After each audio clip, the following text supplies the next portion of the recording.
Hey everyone, how's it going today? So in the Bad Batch, there's a lot going on right now. It's really the most pivotal time in Star Wars where we see the big transition between the Republic, the end of the Clone Wars, Order 66 happening, and now the Empire. As people start to understand the ways of the Imperial Galaxy, we follow the Bad Batch as the world around them changes by the second. In today's brief video, I would like to go over a character that isn't focused on in the show, but one that we all want to know more about. What's he doing at this time? Where is he? How is he coping with everything going on? And that, of course, is Lord Vader. Where is the fallen Jedi at this time? Now, in this video, I'm going to put in some snippets and pieces from the comics, and I'm going to explain briefly where we are in accordance to the 4th episode of The Bad Batch, which is the latest one that we just saw. Now, I believe the scene at the end of the Clone Wars Season 7 with the snow and the stormtroopers was a time jump, as clearly we can see stormtroopers have not shown up just yet. They're still using clones. So where is Vader? Now, this is also something I think that we'll see in the show in Bad Batch later on near the end of the season. I think maybe probably episode 10 to 14, probably going to start seeing some stormtroopers as maybe, the uprising of Kamino or the revolution with the clones or something that could happen with the concrete decision that Tarkin will make to cancel the clones. Essentially canceling clones are canceled now, and to create stormtroopers through enlistees, through recruits, which I think is going to be really something that's definitely going to explain a lot going forwards into the next season if we get one, or even just explaining to a lot of people that aren't avid fans of Star Wars who go into the lore and the backstory in the comics and books like some of us do here, but it'll explain in the show how the stormtroopers actually transition from the clones. So I think episode 4 of The Bad Batch is a little over a week to maybe 2 weeks at the most after what we saw in the first episode of Order 66. It's definitely a week, I'm thinking. Now we also need to remember that after Order 66 doesn't mean after Revenge of the Sith, right? So once Anakin cut off Mace Windu's hand and Palpatine screamed unlimited power and thrust Mace Windu out of the window, there was still a bunch of things that had to be done. The raid on the Jedi Temple, the Separatists being killed on Mustafar by Anakin and Obi-Wan fighting, Anakin losing, Sidious and Yoda fighting, Padme dying, Obi-Wan going into exile and giving Luke to the Lars family, Yoda going into exile, and Leia going to the Organas. And of course, Vader being constructed and overlooking the construction of the Death Star with his new master Darth Sidious, as we see Tarkin stepping into frame. Now, I think that scene in itself is also a bit of a time jump, so we can assume that episode 4 of The Bad Batch is now after Revenge of the Sith. Let's say at least a week after Revenge of the Sith, considering the Empire has already created its Imperial credits currency and is mandating everyone to put a transponder on their ship. We can start to see that Tarkin is now trying to get stormtroopers in the mix and have conscripted recruits instead of clones. So maybe even 2 weeks is being a little bit conservative.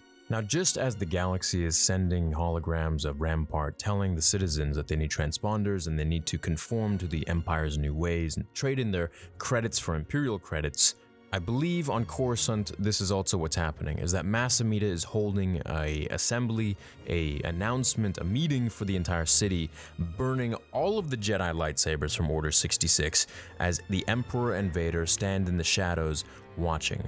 And Vader tells Sidious that he understands why Sidious didn't give him any one of those lightsabers, even Master Yoda's lightsaber, as we see Mas Amedda holding Yoda's lightsaber in the sky as the last lightsaber hilt that he's about to burn, throwing it into the kiln and it exploding with the fiery anger of dead Jedi souls. Not really, but that just sounds a little poetic. Never again will we fear the Jedi.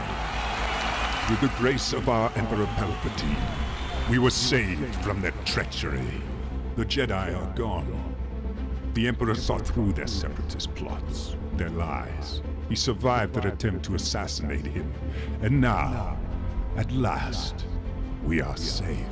As we see the clones throw barrel after barrel of Jedi lightsabers into a massive furnace, it's pretty obvious what they're about to do with them.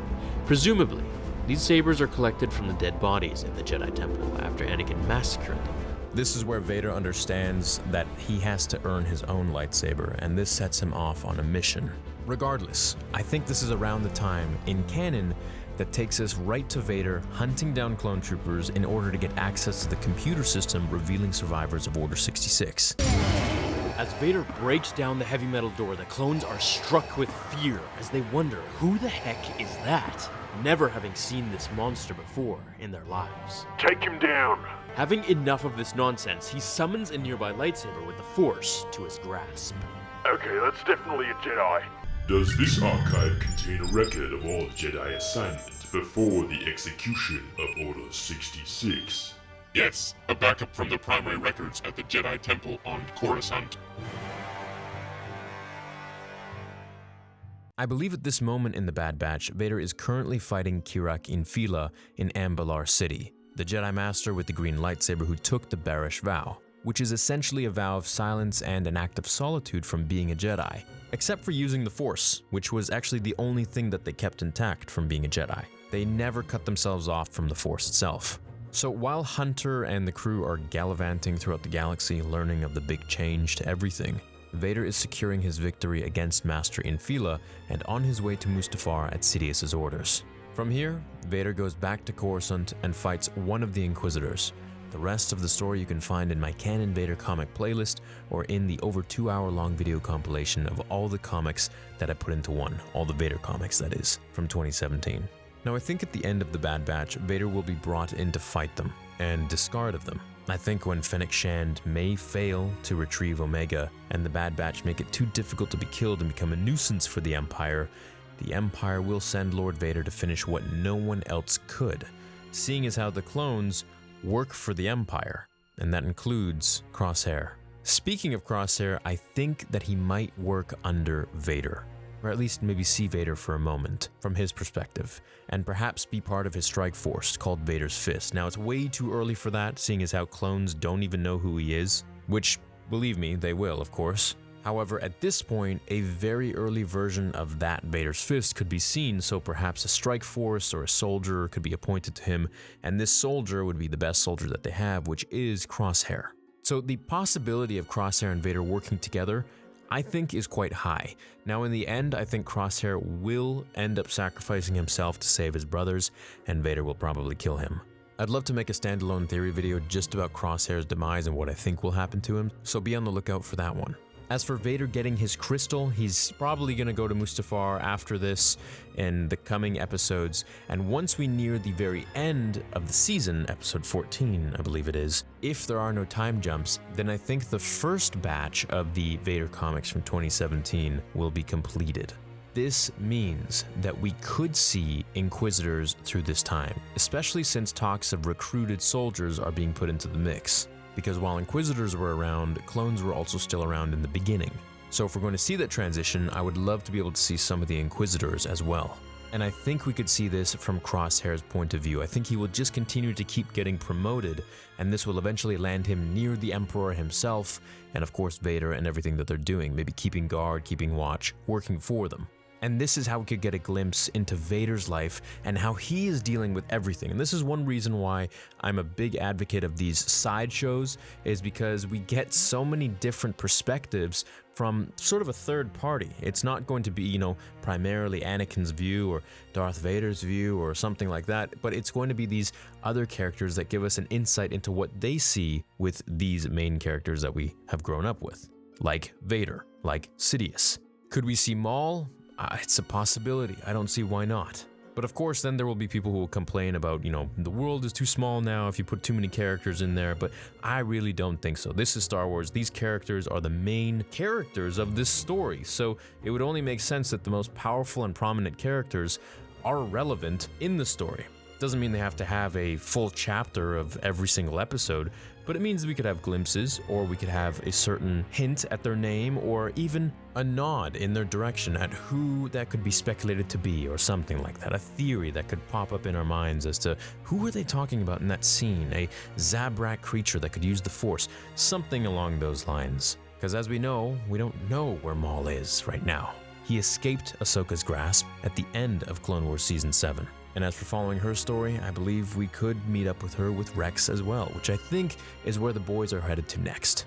Anyways, let me know what you guys think. I hope you enjoyed this little bit of a timeline matchup with what Vader could be doing. Again, I don't have exact dates, so I'm just giving you a sort of map as to where he could be, what he could be doing at this time, canonically speaking, according to the canon comics. So once again, at episode 4, I believe he has just gotten his lightsaber from Kira Kinfila, and he is headed to Mustafar to make it bleed, to make the crystal bleed red. And from there, then going to Coruscant to fight an Inquisitor. And those episodes could happen later and later. And of course, he's going to eventually fight Jocasta Nu and kill her as well on Coruscant. Hope you enjoyed this video. Leave a like if you did. I will see you in the next one. And until then, remember, my fellow Jedi and Sith friends, the Force will be with you.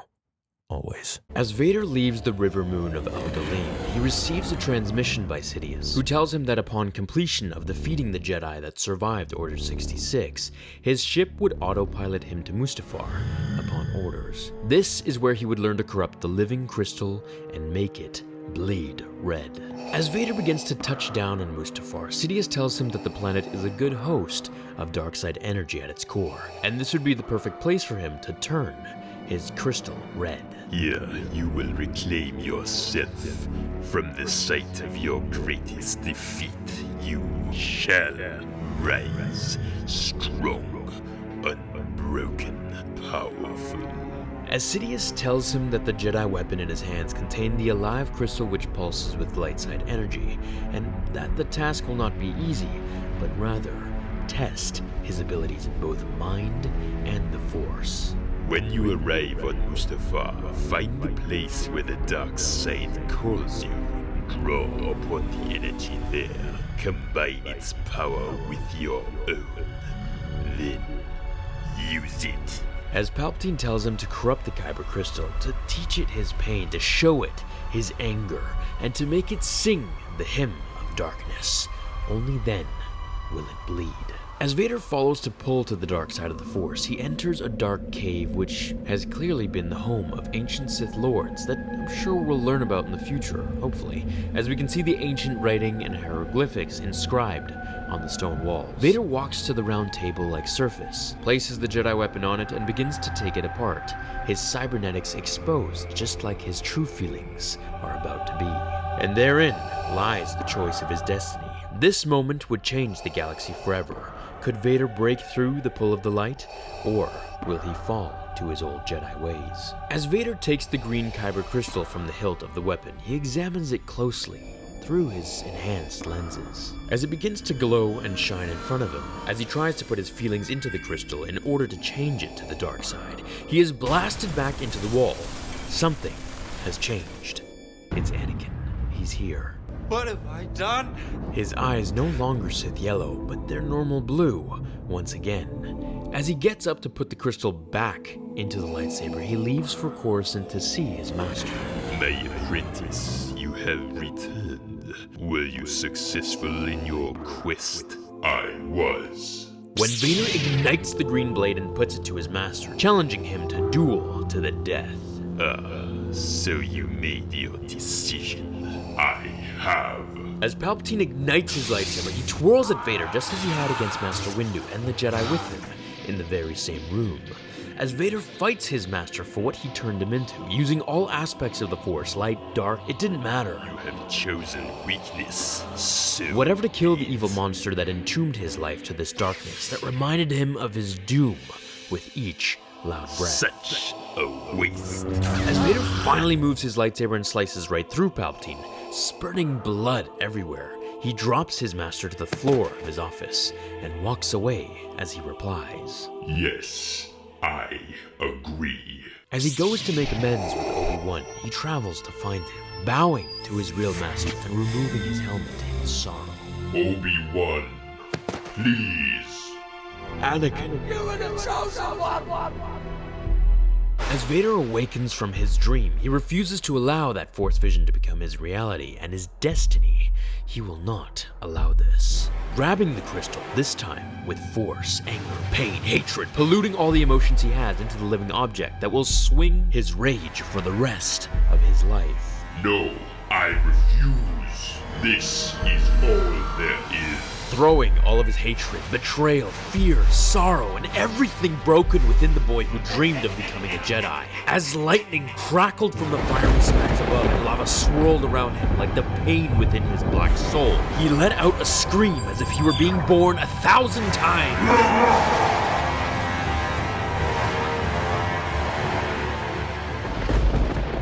Construction continues apace, Your Excellency. I believe we will meet or surpass all targets. As Palpatine tells both Tarkin and Mas Amedda to leave, he assures them he is perfectly safe. Now, mind you, this is the first time that they see Vader. They have no clue who or what he is. Apprentice. My master.